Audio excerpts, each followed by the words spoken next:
Welcome back to another episode of Bible Dive. We're in Matthew 8, 5 through 13, the faith of the centurion. So to get the full picture of this story, you need to look at Matthew 8, 5 through 13, and also Luke 7, 1 through 10. A centurion was a high-ranking Roman soldier who had 100 soldiers below him, and he had a lot of authority and a lot of power. He was also a non-Jew or a Gentile. This centurion may or may not have been Cornelius, who shows up in Acts 10:22, but there is no proof connecting them, besides they were both high-ranking Roman soldiers. These verses are about faith and a contrast in faith. In this story, the centurion's servant is very sick. He's paralyzed, suffering terribly, sick and about to die. The centurion has heard of Jesus and sends some elder Jews to Jesus to ask Jesus for help. When the elder Jews came to Jesus, they pleaded earnestly with him. They said, "This man deserves to have you do this, because he loves our nation and has built our synagogue." So Jesus went with them. Luke 7:6 says, Jesus was not far from the house when the centurion sent friends to say to him, "Lord, don't trouble yourself, for I do not deserve to have you come under my roof." Let's stop here and think about what we just read. First, I'd like to point out that the centurion still has not seen Jesus. He has only heard about Jesus. He sent the elder Jews the first time, and then when Jesus got close to his house, he sent some friends out to meet Jesus. We also see a contrast between the elder Jews and the Gentile centurion. We see the Jews telling Jesus that the centurion man deserves Jesus to come and heal his servant for him.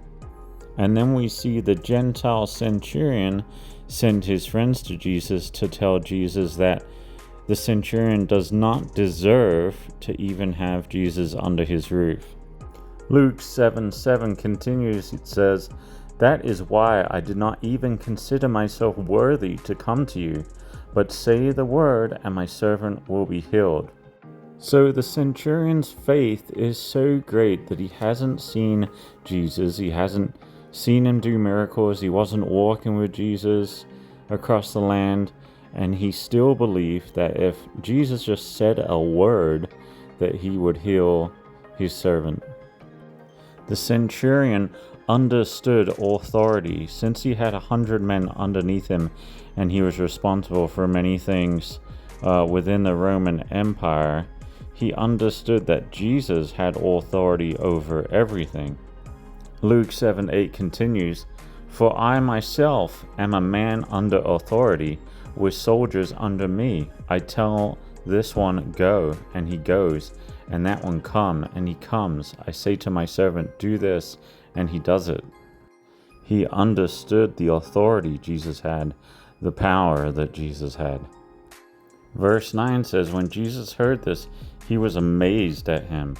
In the King James Version, it says he marveled at him. Now, Jesus was only amazed twice in the Bible, and they both have to do with faith. Here, at the centurion's great faith, and in Mark 6:6, he was amazed at their lack of faith regarding the Nazarene people. Luke 7:9 continues. It says, Jesus turned to the crowd following him and said, "I tell you, I have not found such great faith even in Israel." Then the men who had been sent returned to the house and found the servant well. In Matthew 8:11, we find a third contrast. It says, "I say to you that many will come from the east and the west and will take their places at the feast with Abraham, Isaac, and Jacob in the kingdom of heaven. But the subjects of the kingdom will be thrown outside into the darkness, where there will be weeping and gnashing of teeth."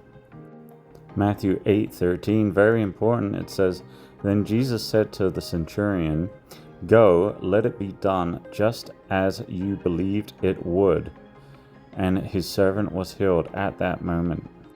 The centurion believed that if Jesus just said a word, that his servant would be healed. And this story reminds me of someone else's faith. The bleeding woman in Luke 8:43. I want to read you this story because it includes my final point regarding these verses. Luke 8:43 says, "And a woman was there who had been subject to bleeding for 12 years, but no one could heal her. She came up behind him and touched the edge of his cloak, and immediately her bleeding stopped." Jesus said, "Who touched me?" This is important and brings me to my final point, but I will come back to this in just a few moments. Verse 45 continues, says, "When they all denied it, Peter said, 'Master, the people are crowding and pressing against you.'" Which I am so glad Peter said this, because imagine Jesus crowded with people squished against him, and they're all touching him. They're all pressed up against him. But one lady touches the edge of Jesus' clothing, and Jesus knows it. The woman had actually touched Jesus, even though everyone else was touching Jesus. Where is your heart? Are you superficially leaning up against Jesus, or are you actually touching him in a relationship with him? Verse 46 says, "But Jesus said, 'Someone touched me. I know that my power has gone out from me.'" So when we have faith in Jesus, we have that power, the same power that he has. Verse 47 will bring me to my final point. It says, "Then the woman, seeing that she could not go unnoticed, came trembling and fell at his feet. In the presence of all the people, she told why she had touched him and how she had been instantly healed. Then he said to her, 'Daughter, your faith has healed you. Go in peace.'" I believe Jesus knew who touched him, so why did he ask, "Who touched me?" in verse 45? In Matthew 8:7, after the centurion came to Jesus asking for help, Jesus said, "Shall I come and heal him?" It was another question where it's like, why did Jesus ask that? You know what's going to happen next. And I think it's because in our faith in Jesus and his power, we find our testimony. Because it says, for the bleeding woman in Luke 8, it says, "In the presence of all the people, she told why she had touched him and how she had been instantly healed." That is her testimony. And in the story of the centurion, when Jesus said, "Shall I come and heal him?" it prompted the centurion in front of all the people there, the great crowd that was there with them, to share his testimony of faith in Jesus. So what can we learn from these verses? Jesus is key, and through our faith in him, we can do all things. That Jesus has authority over everything, and that we can find our testimony through our faith in Jesus.